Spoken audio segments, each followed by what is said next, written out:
Perang dagang berlanjut. Apa serangan Amerika selanjutnya? Video berikut ini adalah informasi berdasarkan data valid yang telah dikaji oleh para pakar sehingga bukan saja memprediksi, namun bisa dijadikan acuan pemerintah untuk membuat kebijakan. Kita semua tahu bangsa Indonesia saat ini sedang euforia masalah Kalimantan dan jangan pernah pindah ke hati mantan. Itu menjadi diskusinya. Tetapi mengelola negara tidak boleh berhenti di satu sektor itu saja. Kembali ke video sebelum ini. Kita mengatakan BUMN sebaiknya tidak di bawah kementerian. Buatlah seperti Temasek Singapura, pakai undang-undang PT, undang-undang perusahaan saja, tidak di bawah undang-undang kementerian. Adakah yang mulai paham dengan maksud video tersebut? Begini strategi besar perang Amerika versus China, atau dalam bahasa akademi militernya adalah Thucydides Trap War. Kalau menterinya belum pernah ikut Lemhanas, pasti nggak paham apa itu Thucydides, sehingga kebijakan sering salah lihat perang antar negara. Bahkan dianggapnya nggak ada yang namanya warfare itu. Perang itu seakan sudah selesai sejak Perang Dunia Kedua berakhir di tahun 45.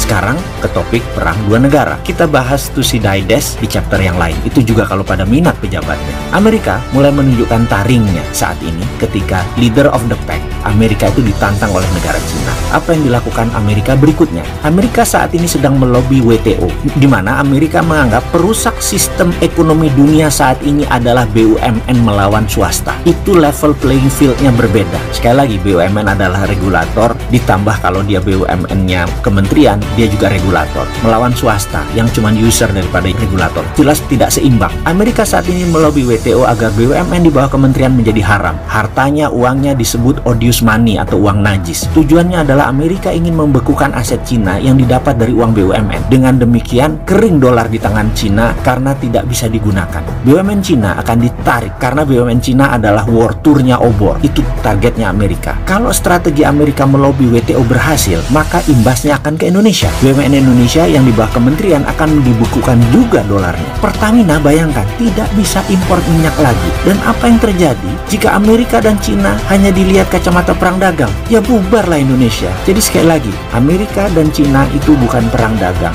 Itu benar-benar perang abad 21. Jadi jangan naif melihat keduanya.